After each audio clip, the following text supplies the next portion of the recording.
You ever feel off this time of year, like a little bit more tired, more achy? Sometimes your autoimmune symptoms might start creeping back, things like that.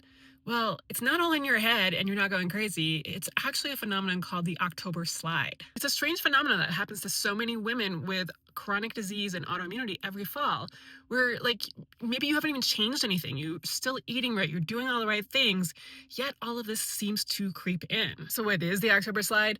Well, it's basically your body reacting to a whole bunch of seasonal changes, and there's a whole bunch happening all at once right now. Like, for example, the days are getting shorter, and so that can affect your circadian rhythm, which affects so much.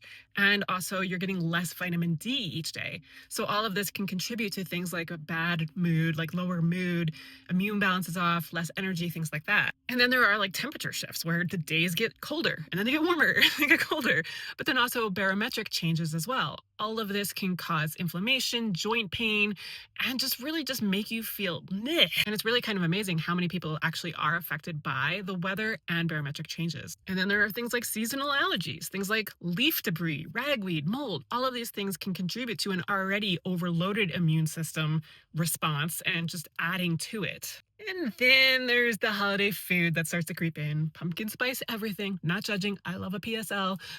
But that, like comfort foods, because the days are getting colder, you want the comfort foods, and just like more sugar and all of that kind of stuff starts to creep in, and that can add to inflammation in the body. So those are just some of the reasons. But if you do feel a little off this time of year, it definitely can be your body just kind of recalibrating to the seasons. Some things that you can do to help offset this is to have warm grounding foods. These can help to really signal to your nervous system that it's not so bad and that it's safe. So things like soups, stews, root veggies, teas, warm beverages, things that are going to keep you warm, and warm clothes.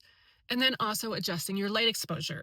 If you can, as soon as you wake up or close to when you wake up, go outside without sunglasses or expose yourself to a window or a really bright light to help to calibrate your circadian rhythm so it's not so off. And then like gentle movement, things like walking, slow stretching, yoga, qigong, slowing down, spending time under a warm blanket, really embracing the season instead of trying to push through, really embrace that. Like your body is going through getting into winter where it needs to rest. And I know as a type A overachieving perfectionist, that can be really hard to do, but really try to embrace it. The October slide can be a little scary when it happens, but just realize that it's a blip. It doesn't mean that you're going to have a full blown symptom flare up or anything like that. All it means is that you need to sync with the season. Enjoy it. Rest, comfort.